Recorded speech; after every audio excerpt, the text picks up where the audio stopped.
Hello and welcome back to Diamond League Athletics. The fun and games of the Rio Olympics are over, and now the quest for gold turns into the quest for diamonds as many of the world's top athletes descend on Lausanne for round 11 of the Diamond League. There's a whole host of Olympians and Olympic champions on show, a victory parade for some and a chance to prove a point for others. Thompson in front. There's Thompson's gold and a roar from Elaine Thompson. Barshim, yes he can. The world leading jump. The American champion thumps his chest. Le Villainese clear. Robbie Grabars. Michelle Carter snatched the gold away. Vanessa Lila Mohammed for the gold medal. It's going to be Max Sechovitz! And McLeod to the line and to the title ahead of Ortega and Vasquez. On the shores of Lake Geneva, Lausanne is very much an Olympic city. It's the home of the headquarters of the International Olympic Committee, as well as the Olympic Museum and Archives and the Court of Arbitration for Sport. The French-speaking Swiss city, with its medieval old town and 12th century Gothic cathedral, has a long sporting history and has hosted a major athletics meet since 1977. Steve Cram and Tim Hutchings are your commentators. Well, it is time to go to the track in the women's 3,000 metres, and what a lineup we have here. Of course, Nzebi Dibaba, the world champion at 1,500 metres, desperately disappointed with her silver medal in Rio. She is the world record holder indoors for this distance, world record holder outdoors, and the at 1,500 metres. Obiri perhaps here starts as favourite. She did take that silver medal over 5,000 behind Chariot in Rio, and has fabulous personal best at 1,500, 3,000, 5,000. Beat Ayana, remember, into the bronze medal position in the 5,000 in Rio, just a few days after Ayana had set that astonishing world record for 10,000, although one has to be reminded that Ayana ran really unnecessarily fast in her 5,000 heat in Rio. What she was playing at, goodness only knows, but she certainly paid for it come the final. I thought she'd perhaps threaten another world record in that 5,000 final, Steve, but she was a shadow of herself. In fact, her time was slower than the second half of her 10,000 record. Yeah, 13:29 she ran for the second 5,000 in that 10,000 final when she broke the record, and you know, a 65 lap that she threw in there, I think just before that actually, because the pace had been quick anyway, and then when it started slow just before halfway she picked it up with a bang. And she did something similar in the 5,000 final, as you said. It'd be interesting, for me it was really good to see the fact that Chariot was able to go with that and then just maintain a better pace, a better judged race in that final. And Helen Obiri, who has had such a good transition up to the 5,000. This might be her best event, Helen Obiri, 3,000 metres. And they did ask for a fast pace, and Helen Obiri finally starting to give chase to the pacemakers. But when you look at Obiri, Chirono and Nzebi Dibaba obviously didn't. Whoever has asked for 4-5 through 1,500 metres must have been joking, because first of all it was quick, and secondly it doesn't look like any of the big names were interested. Sean Barber, 5:47. Still early stages in the men's pole vault, the event which brought so much drama at the Olympic Games. And as expected, the world champion well clear. Well, back to this 3,000. Well, Obiri has certainly picked it up. She just ran that penultimate 200 in this last but one lap in about 31 seconds. It's already taking its toll. Tirop there dropping back, the world cross-country champion from China last year. She's in 6th place and will finish no better than that. Iframson back in a distant, very isolated 7th as they come towards the bell this time. And now Dibaba hits the bell, takes the lead there from Obiri. Mercy Chirono in 3rd place, stretching them out now. And look at Obiri pumping hard with those arms, trying to go with Dibaba. The Ethiopian leads through 300 metres to go, grimacing hard. Sense of deja vu here with the events of Rio in that 1500 final with a penultimate lap being suicidally quick, but she has got the gap now, 200 metres to run. This is devastating form from Genzebe Dibaba. The family of Dibaba is so storied, and another chapter here being written on the Diamond League circuit, this time in Lausanne. Into the straight she comes, still grimacing, still driving hard. The speed endurance is still good considering the flight from Rio, never mind about the races in Brazil, are in those legs. Nobiri beaten here by 20 metres, under threat from Chirono.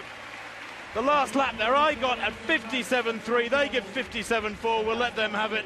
But that is devastating finishing tempo from Genzebe Dibaba, not leaving anything to chance. Obiri tried hard, but ultimately the push she made from 1200 out to 1 lap to go wasn't nearly enough. Yeah, Dibaba with that 57 last lap, it's nice, isn't it? If you can run 8:45 pace and then just drop to 57 and you end up with 8:31. So many people would love to be able to do that. Most athletes just have to kind of run that pace, hope to lift it a little bit at the end. 8:31.84, a new meeting record for Dibaba from Obiri's 8:33.96, Chirono 8:34. Women's shot put, Kristina Schwanitz ended up in 3rd place tonight. Another who was bitterly disappointed with her performance in Rio, only throwing 19.03 there in the final. It was a little better tonight in the 2nd round. She managed to get it out to 19.33. And then she just walked through on her next 4 throws as she couldn't improve on that. It was this woman, Michelle Carter, who produced the performance of her life to grab the gold medal with a massive throw in the last round in Rio, 20.63, big personal best. Won the indoor gold in Portland as well this year. What a 2016 it's been for her. Tonight her best throw came in round 4, 19.49. Actually, that's her best Diamond League position of the year, 2nd. Once more to Valerie Adams. Oh, how she would swap all of her 4 Diamond League victories for that Olympic gold. 1994 tonight was her best in the final round, although she was already leading before that.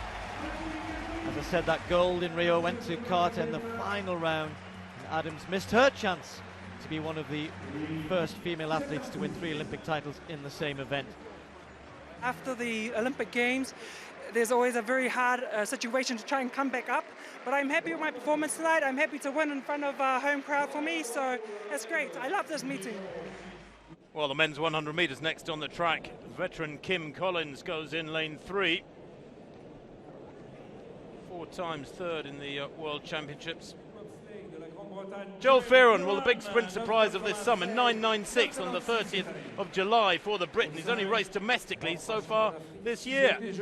For Britain, Maite of the Ivory Coast, 6th in the Rio 100, probably starts for his favourite, a national record in the Rio final, 4 times sub-10 this year. And speaking of sub-10, he's been under 10 seconds for 13 seasons as a Safa Powell, 95 sub-10 seconds runs. Can he add to that total this evening, the Jamaican? That lineup from the far side again, Alex Wilson of Switzerland in 1, Aiken Zariti of Great Britain in 2. Then Kim Collins goes in 3, 3rd from right. Watch him, a fast starter. Joel Fearon in 4, big step up for the Briton. Maite 5, Powell 6, Martina 7, Bokhari lane 8. Powell 3rd to left.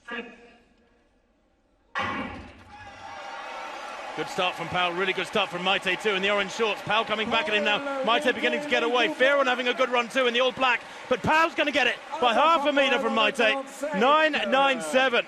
It is indeed sub-10, number 96 for Asafa Powell. Boy, oh boy. Again and again he keeps churning them out.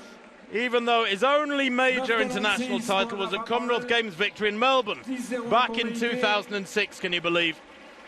He's got plenty of golds from the relay squad with his Jamaican teammates, remember. But Powell 9.96 is confirmed from Maite's 10.01. And Joel Fearon stepped up to the plate pretty well 3rd in 10.05. There it is, 9.96 for Powell ahead of Maite's 10.01. Fearon 10.05. Martina, well, from Andy's better at 200, 10.15. You like that stadium. In the men's discus, Zoltán Kovács of Hungary was well short of the medals in Rio, but he beat the bronze and silver medalist into the lower places here tonight. His second round effort was 64 meters and 52. Some consolation. Second place. By contrast, Rio was a real success for the 24-year-old Austrian Luca Weisheidinger. He threw a season's best there of 65.86, taking 6th place in the final tonight. Not quite up to that level, 64.84 in the final round. Got him ahead of Cavago in the last throw. It was a rather disappointing competition tonight. It was without the Olympic champion Christoph Harting. So it was the big Belgian, Philip Milanov, who was by far the best on the night. His second round throw of 65.47 would have been good enough to win, but he improved on that slightly with his final round effort of 65.61. Former Olympic champion Robert Harting couldn't banish his Rio disappointment. He only had one throw over 60 metres and had to settle for 4th.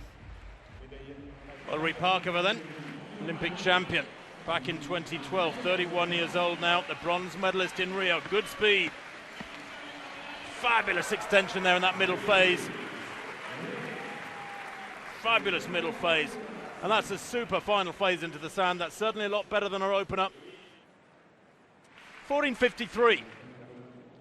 Lineup for the women's 800. We've got Chebet of Kenya, Alemu from Ethiopia, Prishepa of Ukraine, Lindsay Sharp, Great Britain, Selina Buchel of Switzerland, Nian Saba, the Olympic medalist from Burundi, Melissa Bishop, who just missed out, and Eunice Sum, the former world champion. Pace will come from Nelly Jabkowski on the outside. Only Caster Semenya and Nian Saba have won Diamond League 800s this year. So could we get a new winner here? Lindsay Sharp started pretty quickly in lane 3. Just waiting for the pacemakers. On the outside, it started very slowly, it has to be said. She's going to have to get going to get herself across and into the lead. Buchel trying to push her way through as well. Melissa Bishop just following Nian Saba. And Jabkowski, well, she's either pacing this really well, and I think she may well be, finally coming across, but she's meant to take the lead and is actually struggling to get there. Nian Saba then gives way and takes the inside line.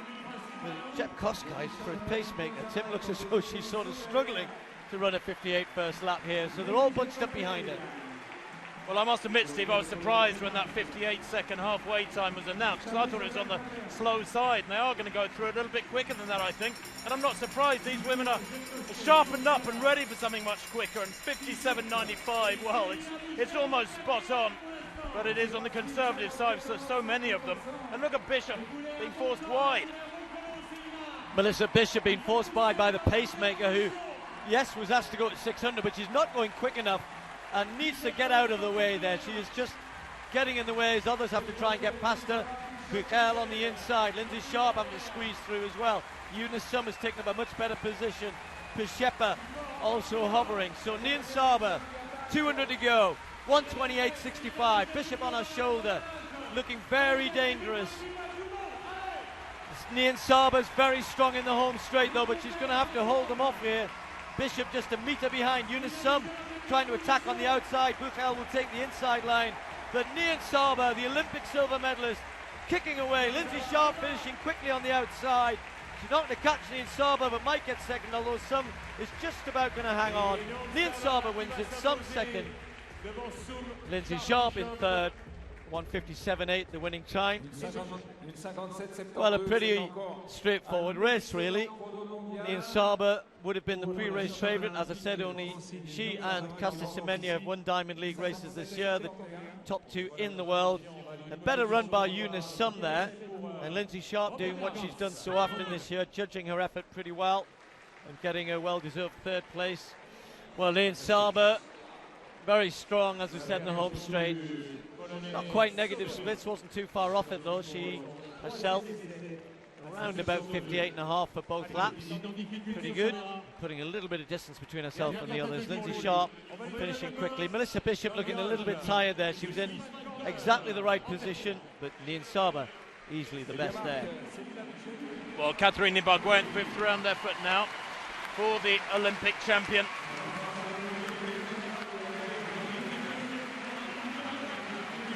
Much bigger than she looks, Ibagwen. She's powerfully built. She's 5'11 and a half. good speed, unbeatable combination from the 32-year-old. And that's big as well. 14.70, a fourth round effort. That looks very, very similar indeed. You could hear the screech from her as the effort kicked in there halfway through. 14.76, she extends her lead marginally. Well, that turned out to be the winning jump from Katerini Barguen from Ripakova, 14.53. Still good jumping from the Kazakh in second place, Papachristou in third.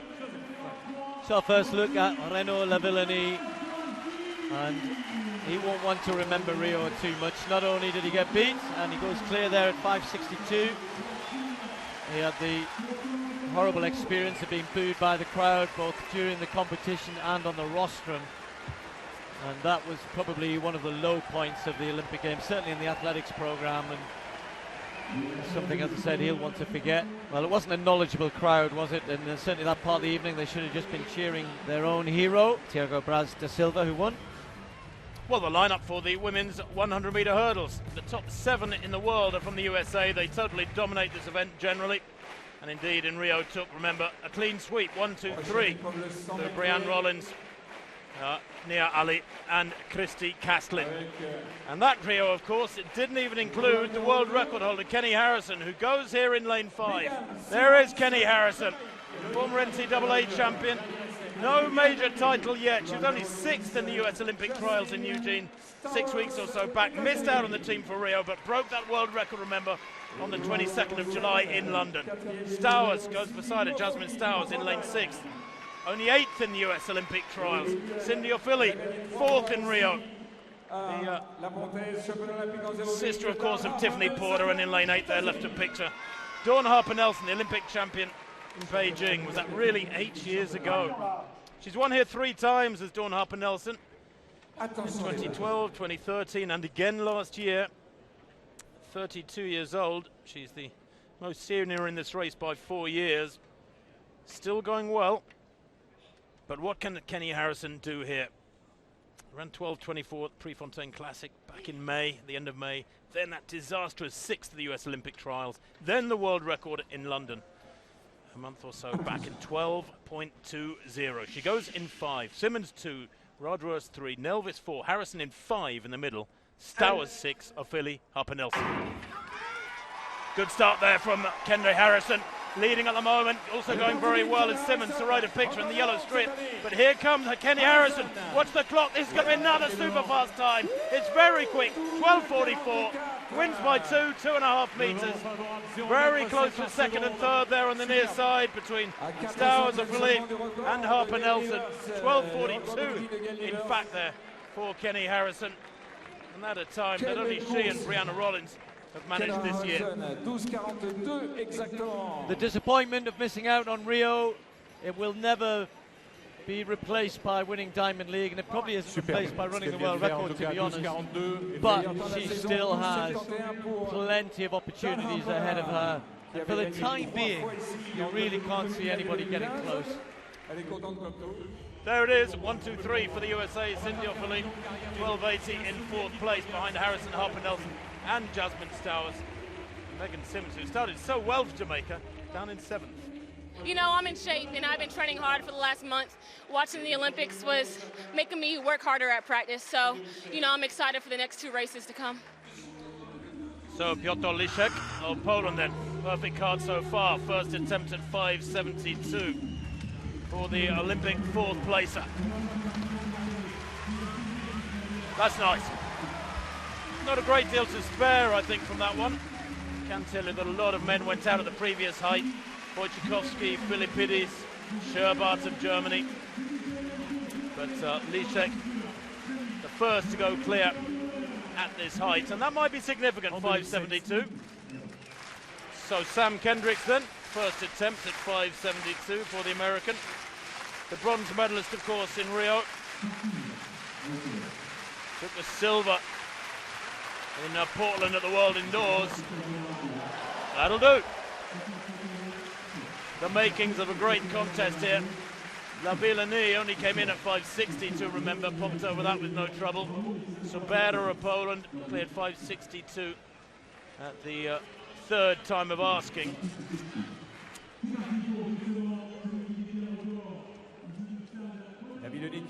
So the men's 400, this is the lineup. Lausanne Merritt there in lane 4. Good lineup against him. We've got Anne of France, Bonavecchia from Netherlands, Majlak from the Czech Republic, Merritt in 4, Stephen Gardner, the very talented Bahamian, Makwala, Botswana, Martin Rooney, Great Britain, and Joel Bergander from Switzerland. Well, Merritt, well, he's got nothing to prove, but I think the likes of Makwala might. Certainly Martin Rooney looking for a good run here. Didn't run very well individually.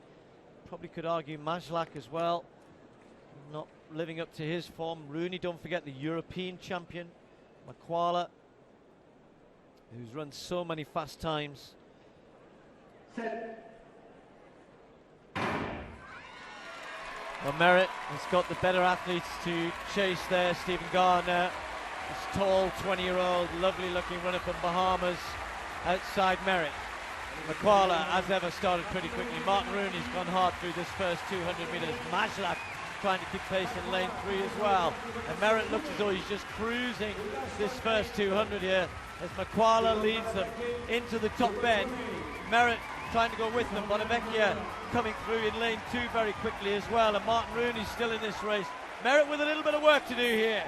Makwala there, Martin Rooney finishing quickly, and right in the middle Stephen Gardner, the tall Bahamian, but Merritt moves away in the end, and Merritt, his strength telling, Merritt gets the win, Gardner second, Bonavecchia takes the third spot, right over in lane 2, and Merritt, well, that's all he had to do tonight really, didn't go too hard through the first 200, kind of controlled it, relied on the super strength that he has down the last 70, 80 metres, had some company coming into the home straight, but just did enough to get the feeling tonight.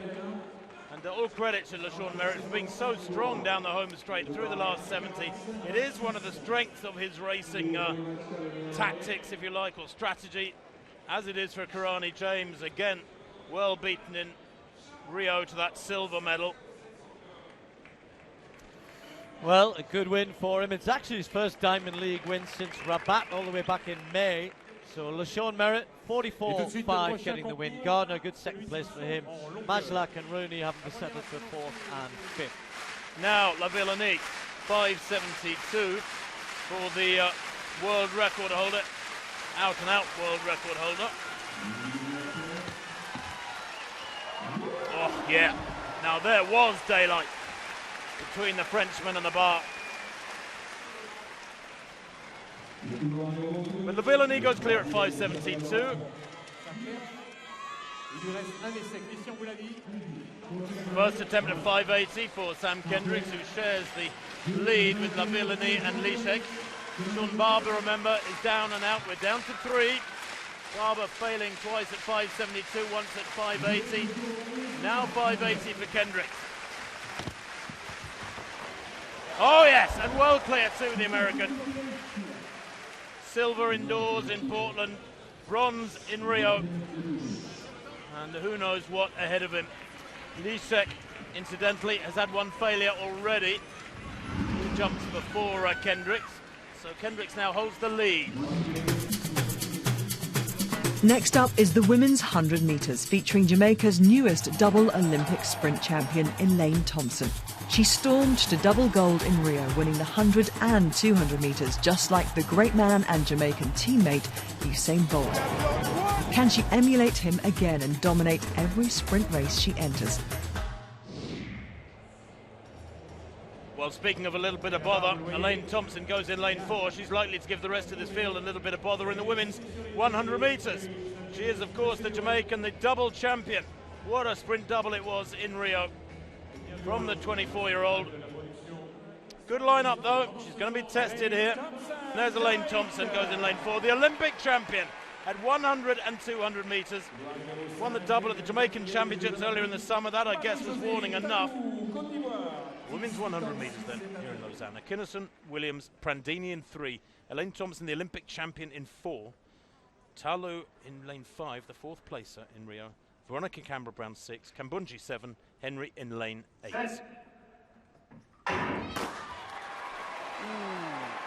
And half the field, I'm afraid, haven't heard that one. Prandini did. Goodness me. Dear, oh dear, oh dear. They're going to have to reset. Give these athletes a decent break after sprinting 100.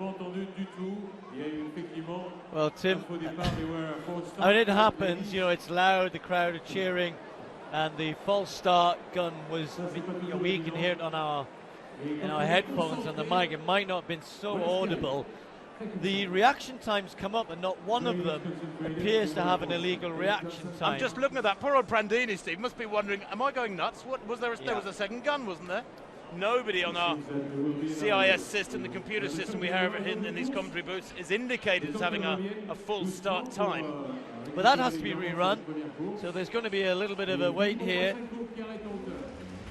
So Renaud Lavillenie then has failed his first attempt at 580. Now second attempt. He needs this height and more to beat Kendricks. No! And that wasn't close. And Kendricks, remember, went clear first time. Well, I'm a little surprised, actually, that he's taken that second attempt. Next height is 586. Even if he had cleared this, he would have, all he'd have done is isolated himself in second place ahead of Lisek the Pole, who he shares second place with. Now he has one attempt left, which will simply keep him in second. Here's Bondarenko. Oh, third time clearance at 2:32. He passed at 2:29 after having taken two attempts over 2:25. Third attempt at 2:32, and he's over. Well, so he stays in. Four men still in this. Lavillenie must be feeling that the big jumps aren't in him tonight. Why on earth would you use these efforts when Lisek has failed 3 times, and so has Lavillenie now. That confirms the win for Sam Kendricks. The Americans, after a fabulous Olympic Games, really with their tails up, and Kendricks at 23, with Lavillenie now pushing 30. Not yet he isn't, but pushing it. Might yet be the future of this discipline. Kendricks is going to pass at the next height, 586, and go at 592, which would equal his personal best. There's the card for Lavillenie. Not too often you see him come unstuck in pretty good conditions at 5 meters 80. Well, Robbie Grabars just gave it a little tickle at 2:29, 2:32. First time clearances so far. Oh, and there's another! That's brilliant from Grabars. So disappointed with his 4th place in Rio, but look at that. That's a really good clearance as well. What a high jump competition we've got here. Well, we can go back to Kendricks. This was actually a couple of minutes ago by the American, and Kendricks' second attempt at 592 gives it a heck of a bang. So Sam Kendricks, a meeting record, equals his own lifetime best and takes Lavillinie's scalp, amongst others, in the pole vault. Eric Kennard then at 2 meters 32 had a real hiccup at 2:29 there, didn't he? In fact, a couple of hiccups. The Rio 6th placer, 8th in the World Championships last year, the American. Remember, the silver medalist in London 2012. Well, 3 attempts at 2:29, but it went clear. He starts with a clean slate. 2:32, first attempt. Yes, that's nice. Matches Barshim and Grabars at that height, but they've both got perfect cards up to and including 2:29. Kennard battling away as the heights get really serious now, and full of confidence once again. Well, Grabars hasn't had much rest at 2:35, first attempt. He's in joint first position because he and Barshim have had first-time clearances at every height so far. So this, for Grabars, he's been in good form tonight. A really good first failure, though.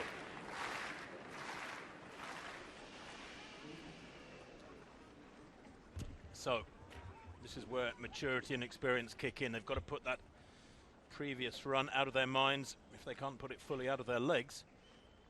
Kinnison in 1, Christiania Williams in 2. Prandini goes in 3, alongside the Olympic champion Elaine Thompson in 4 there to right of picture. Talu in the orange in 5. Campbell Brown, Kambunji, Henry. Good start there from Elaine Thompson. Beginning to ease away now. Good running through from Williams, second to right. But here goes Thompson now pulling well clear. This will be quick. Watch the clock.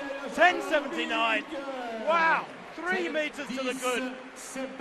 Tore them apart in the second half. Probably got the best start. Great pickup. But at 50 metres, I reckon had a lead of about a metre. Was going away at the line and certainly had that one by about 3 metres. And you can see why she's the Olympic 200 metre champion as well, can't you? Defeating Daphne Skippers, the world champion at 200 in Rio. 10:78 for Elaine Thompson. She is setting new standards at the moment. And you forget, I mean, she's 24. She seems a little bit younger, Elaine Thompson, because it's taken a little while for her to mature and everything. But so good, 100 and 200, looks set to dominate for the foreseeable future. Certainly she keeps producing performances like that. So there it is, 10.78 for Elaine Thompson. The Olympic champion has picked up very well straight after Rio. Prandini coming through strongly for that second place. Kinnison in 3rd. Campbell Brown down in 6th. I mean, in Jamaica we have so many sprinters, talented ones, and to be a double Olympic champion is a wonderful feeling. For me as a role model to set for the younger one coming up is a wonderful feeling. Barshim with his second attempt. Nobody yet clear at 2:35. Barshim and Grabars are tied in 1st. Both of them first-time clearances all the way to this height. Here he goes. Oh, it stays. No, it doesn't. Well, just for a second it looked as though he had it. Arching that back, the back that he has so many problems with. And looked as though he might get away with it. But no. Unlike Sam Kendricks in the pole vault, he's not lucky. Well, back to the track for one of the toughest events in the sprinters program, really. 400-metre hurdles for ladies. Shamir Little with yet another athlete with so much to prove, having not even made the final at the US Championships. So Dalila Mohammed. Only down in 9th place in the diamond race. That doesn't factor for her and will not. She hasn't got time to make up the points to catch Ailey Doyle, who leads with 30 points from Cassandra Tate's 27. Tate, remember, in lane 8. So Titamet's in 1, Spencer 2, Doyle in 3, Shamir Little in 4. What can she do here? Mohammed, the Olympic champion, in 5. Petson, the Olympic silver medalist, 6. Sprunger and Tate in 7 and 8.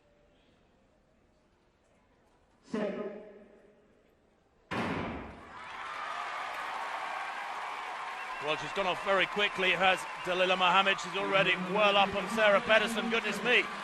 Centre of picture. She's made about 3 or 4 metres up on Sarah Pedersen, who now gets into a running the Dane down the back straight. Ailey Doyle in 3 has gone off very quickly indeed, too. She's already well up on Shamir Little, who's a little off the pace at the moment with that headband in lane 4. Pedersen's got some work to do. She wants to keep Dalila Mohammed at bay around this bend with the stagger unwinding, but the Olympic champion very much in control at the moment, although Ailey Doyle's having a superb run here from lane 3. She's taking this race to the rest of them. Only the Olympic champion ahead of her at the moment. Mohammed over that penultimate barrier. Here comes Pedersen finishing strongly, but Ailey Doyle in 2nd place may beat the Olympic silver medalist. It's going to be another win for the Olympic champion though, by 4 metres, 53.79 from Doyle and Pedersen. That's the 1, 2, 3. Very comprehensive victory indeed from Dalila Mohammed. Took the race to the rest of them. This young lady here is you know, 400-metre hurdling. Obviously, you bring all those elements of hopefully decent 400-metre track speed, good hurdling, being strong. And you know, people don't really, I think, look at that ability with her. But she is always so strong off the last hurdle. And for me, anyway, you know, that the time that she missed with a bit of injury and things has just set her back a little bit. But she has the potential, I think, to go close to the world record. A fair bit to spare over the others here. Ailey Doyle much better, right, getting ahead of Sarah Peterson. That will certainly please her. She would have rather done it in Rio than here. But for Ailey, a 54.45, another very strong performance. Great Diamond League season for her. But Dalila Muhammad is definitely the .1 in the world, proving it yet again here. Was, look at that, 53.78 to Doyle's 54.45. Pedersen 54.98, and Tate, Little and Spencer a little off the pace tonight. On est toujours au 3e essai. Tout à l'heure, il voulait pas de bruit. On va regarder maintenant. Voici Bodarenko. And how does that leave things in the diamond race? Well, Doyle on 36 points extends the gap between herself and Tate. Russell in third place, some way back. Okay, well, we said there were 4 men left in it, all 4 filled twice at 2:35. Robbie Grabars first to go at this height. Third attempt. Now, he's had a really good rhythm going tonight. Early on, looks so good. He hasn't cleared 2:35 since 2012, so that would have been something tonight. But nonetheless, at the moment, he's still a joint leader. Barshim now perfect up to 2:32. Is he going to join the other 3? Grabats, Kinnard, Bondarenko, each with 3 failures at 2:35. Last chance for the Olympic silver medalist. And it's gold tonight in effect for Barshim. Takes the competition with that last gasp clearance. Well, it's kind of easy to forget that he is the second highest jumper in history with that 2:43 2 years ago in Brussels. And that's beautiful. But the silver medalist in Rio behind Canada's Derek Drouin, confirmation of that result. 2:35 from Robbie Grabats, 2:32. Some good scalps there for the Briton. Kinnard in third, Bondarenko in fourth. The men's 110-metre hurdles race is a mouth-watering rerun of the Olympic final, with all 3 medalists on the start line. While Omar McLeod was winning Jamaica's first ever 110 hurdles Olympic gold, it was also the first time in Olympic history that the USA didn't finish on the rostrum. Well, there are no medals tonight, but David Oliver will be hoping to fly the flag for the US in this one. The lineup for the 110 hurdles. We've got Badji, we've got Martino Lagarde, we've got David Oliver, we've got Omar McLeod, the Olympic champion, Orlando Ortega, the silver medalist, and then the bronze medalist, Dimitri Bascu, Balossian of France, and Tuvalides of Greece. The only event here, I think I'm right in saying, where we have the 3 medalists. Certainly a mouth-watering prospect. And you add into that former world champion David Oliver, who of course did not make the American team. Martino Lagarde, who was close. Balossian, who himself was disqualified, trying to qualify for the finals. So plenty to look forward to here.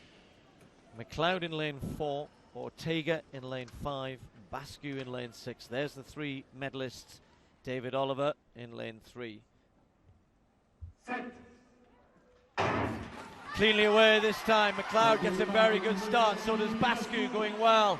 Ortega with some ground to make up. Balossian going well, closest to the camera as well.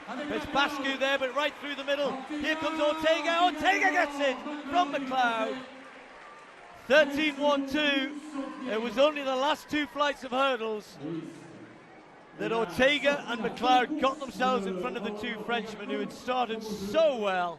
And Ortega able to turn the tables on the Olympic champion. 13.11. Good race, good performance from Ortega. Not too far off his season's best. And McLeod just 100th behind. Well, I thought McLeod got out very well. Ortega down a little bit at this stage. David Oliver, third right, struggling to go with these youngsters. But McLeod here, I thought was going to wrestle control from this field, and then Bascu, third from left, came up alongside him, and then Ortega between them, and he just a little bit stronger off that final barrier. McLeod, for once, left wanting for speed after the 10th hurdle. I thought he'd go clear there. Remember, he's the sub-10 second man on the flat. But a big win that for Ortega, albeit what a week too late. Just 100th of a second this time the win, and their confirmation of Balossian's personal best in 4th place behind his teammate Bascu. Well, the penultimate event of the evening, the men's 1,000 metres.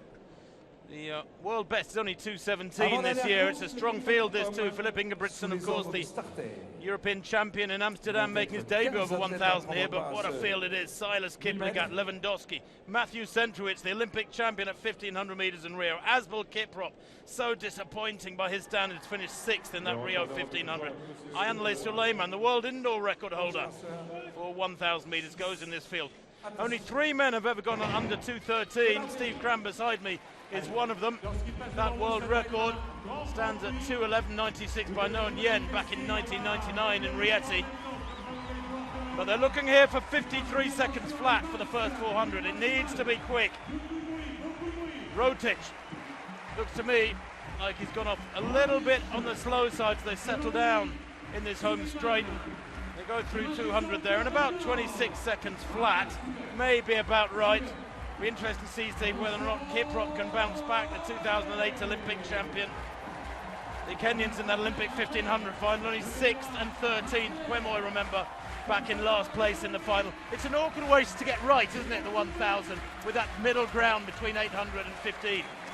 Yeah, you know, I think 1,500-metre runners really have to attack this a little bit more because they have that strength, they can afford to do it. I'm surprised, like you, that they're not going through quicker. Kiprop actually ran 28 seconds for his first 200 metres, and he's going to go through 400 and closer to 55 there.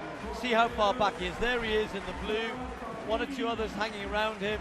Centrowitz with that brilliant performance, but you know, the likes of Nick Willis and Centrowitz are better judges, I think, of a race, and therefore Kiprop, with a bit of work to do, is getting close to the two of them now as they go through the bell. Suleiman, it is in second place in yellow, really going for this one. He feels this is his territory. Kitalit in third place, have dropped gap developed into Biwat. And Lewandowski and Centrowitz a long way down. He's got a huge amount to make up, maybe 10 metres on Suleiman in that orange strip down the back straight. He's an aggressive runner, Suleiman. Ideal temperament for indoor racing. He's not worried about elbowing and contact, but Kitalit is hanging on to him. Round the crown of the bend, the gap is 2 metres and it's closing. Behind them, there's a big gap. Still Lewandowski in fourth place behind Biwat. They're not going to get back to them now, as the strength of the 1,500-metre man tells now over Kitalit. They're all struggling here. A bit of closing coming through from behind. Kiprop coming through for fourth. But Suleiman takes it, and the time is quick. 2:13.50. It is a new meeting record, and that one of the quickest times in history.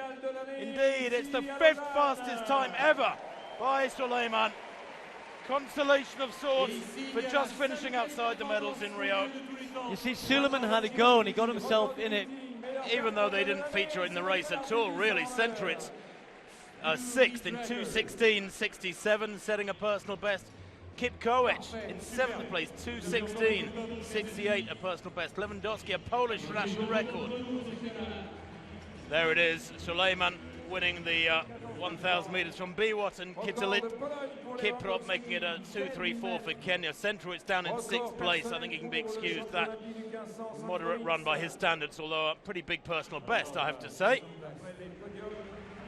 Well, we can take a look now at Klishina in that long jump, the best jumps from that competition. Klishina, of course, who was the only Russian competing at the Olympic Games in Rio. Bartoletri was who took gold there, but it wasn't a great night for the Americans, who finished in 5th place. There, Klishina bounding out 6:50 with her opening effort. That proved to be her best. Coaching there, chatting to a coach there, Lauren Seagrave, who has managed to so well down there in Florida. Lorraine Hugen, Steve, in good form, although finding the form back a week or so too late. 11th at the Games. This was Lorraine's second round effort. Pretty good one it was also.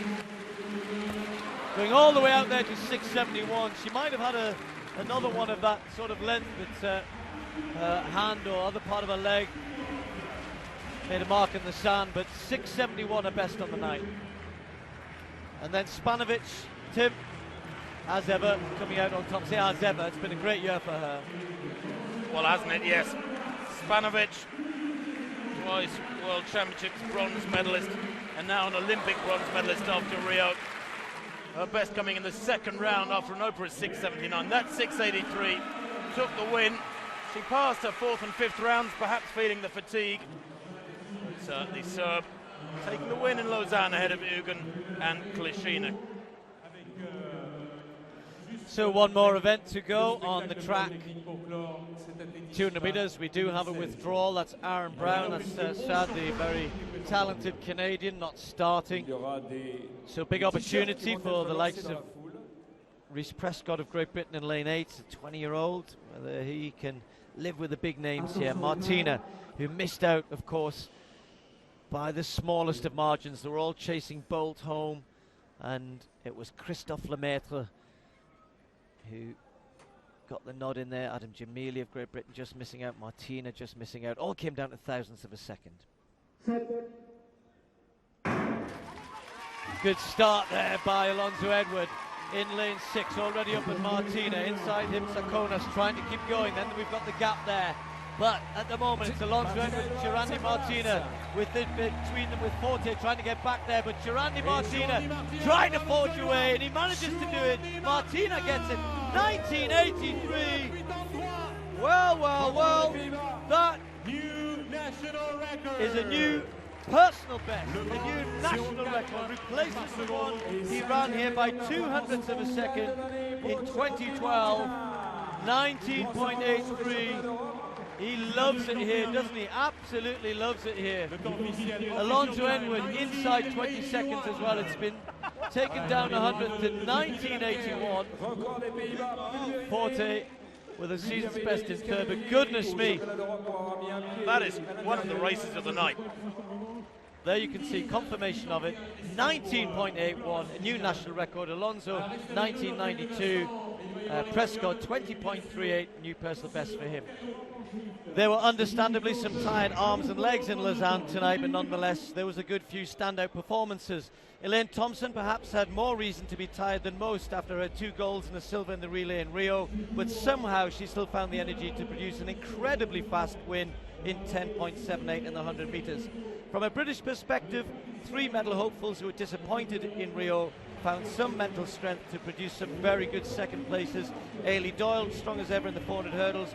Robbie Grabars looks in great form in the high jump, and Lorraine Ugen was a good second in the long jump. But tonight, it may also have given our current crop of sprinters something to think about, because Joel Fearon got amongst the stars in the 100 metres with a fine third in 10.05, continuing his great form.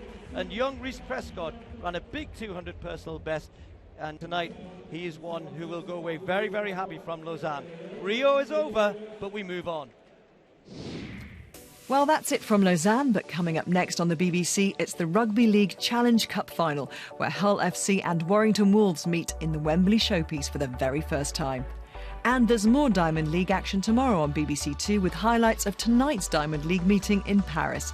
So if you're having withdrawal symptoms from the Olympics, tune in to see more Olympic stars doing battle. We'll see you then. Goodbye.